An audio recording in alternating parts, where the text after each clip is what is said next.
छोटू चींटी का साहसी सफर। बहुत समय पहले की बात है। एक बड़े से जंगल के किनारे एक छोटा सा चींटी गांव था। इस गांव में एक छोटी चींटी रहती थी जिसका नाम था छोटू। छोटू अपने झुंड में सबसे छोटी और हल्की थी। बाकी बड़ी चींटियां आसानी से काम कर लेती थी, लेकिन छोटू अक्सर पीछे रह जाती थी।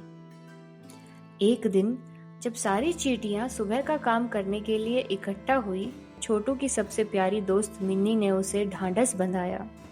छोटू, चिंता मत करो, एक दिन तुम भी ऐसा कुछ करोगी जो सिर्फ तुम ही कर सकती हो। बस कोशिश करती रहो। छोटू ने सिर हिलाया, लेकिन उसके मन में यह सवाल घूम रहा था कि क्या वो भी कभी अपने झुंड के लिए कुछ खास कर पाएगी। उसी दिन छोटू भोजन ढूंढते हुए एक बड़े पेड़ के पास पहुंची। वहां उसे किसी के रोने की आवाज सुनाई दी। छोटू ने ध्यान से सुना। आवाज पेड़ के अंदर से आ रही थी। अरे, कौन है वहां? क्या तुम ठीक हो? छोटू ने झांककर अंदर देखा तो उसे एक छोटा सा इल्ला दिखाई दिया जो घबराया हुआ था और आंसू बहा रहा था। ओह नमस्ते, मैं खेलते खेलते यहाँ तक आ गया और अब मुझे अपने घर का रास्ता नहीं मिल रहा। ये जंगल बहुत बड़ा और डरावना है। अरे घबराओ मत, मैं तुम्हारे साथ तुम्हारे घर तक चलूंगी। हम दोनों मिलकर तुम्हारा घर ढूंढ लेंगे। ये एक रोमांचक सफर की तरह रहेगा। इल्ले ने छोटू की बात सुनकर हल्की सी मुस्कान दी और अब उसे थोड़ा हौसला भी आ गया था। इस तरह छोटू और इल्ला दोनों साथ निकल पड़े। चलते चलते उन्हें जंगल में कई तरह की मुश्किलें आई। ऊंची घास, फिसलन भरी मिट्टी और एक छोटी सी नदी जिसके ऊपर एक बड़ा पत्थर ही पुल का काम कर रहा था। पर हर मुश्किल में छोटू ने अपना दिमाग लगाया और एक रास्ता ढूंढ निकाला। घास के बीच छोटू ने एक पत्ता उठाया और उसे पुल की तरह इस्तेमाल किया। कीचड़ से बचने के लिए उसने इल्ले को कंकड़ पर कूद कूद कर चलने का तरीका सिखाया। लेकिन जैसे ही वो थोड़ा और आगे बढ़े, उनके सामने एक बड़ी छायादार आकृति खड़ी हो गई। वो एक बड़ा और गुस्सैल भृंग था जो गुस्से में उन्हें देख रहा था। मेरे इलाके में बिना पूछे कौन आ गया है?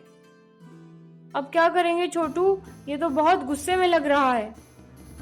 छोटू ने गहरी सांस ली और आगे बढ़कर साहस से बोली, भृंग महाराज, हम बस मेरे दोस्त को उसके घर तक पहुंचाने आए हैं। हम आपको परेशान नहीं करना चाहते। भृंग ने छोटू को ध्यान से देखा और उसकी हिम्मत पर उसे सराहा। वाह, इतनी छोटी चींटी होकर भी तुम में इतनी हिम्मत है। जाओ, मैं तुम्हें आगे बढ़ने देता हूँ। भृंग ने उन्हें जाने दिया और थोड़ी ही देर में वो अपने सफर पर आगे बढ़ गए।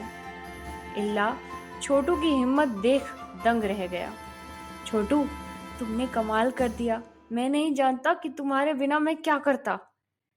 छोटू के चेहरे पर एक हल्की मुस्कान थी और उसके भीतर एक आत्मविश्वास जो उसने पहले कभी महसूस नहीं किया था। आखिरकार लंबा सफर तय करने के बाद वो इल्ले के घर पहुंचे। एक हरे भरे पत्तों का सुंदर कोना जो एक बड़े मशरूम के नीचे था। छोटू, तुम्हारा बहुत बहुत धन्यवाद। अगर तुम न होती तो मैं हमेशा के लिए यहाँ भटक जाता।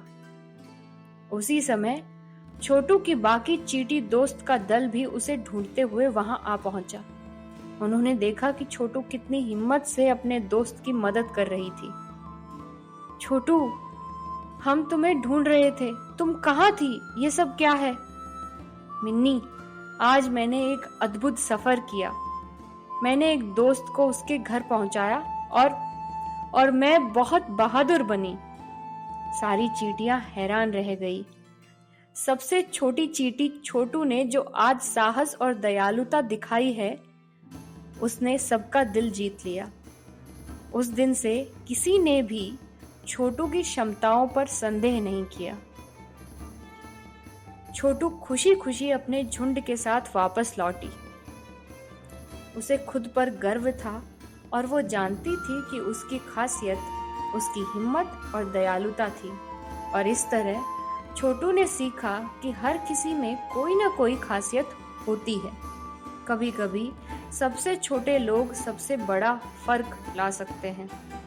छोटू, छोटी सी चींटी, जंगल की एक असली हीरो बन गई, एक सच्ची दोस्त और एक निडर साहसी।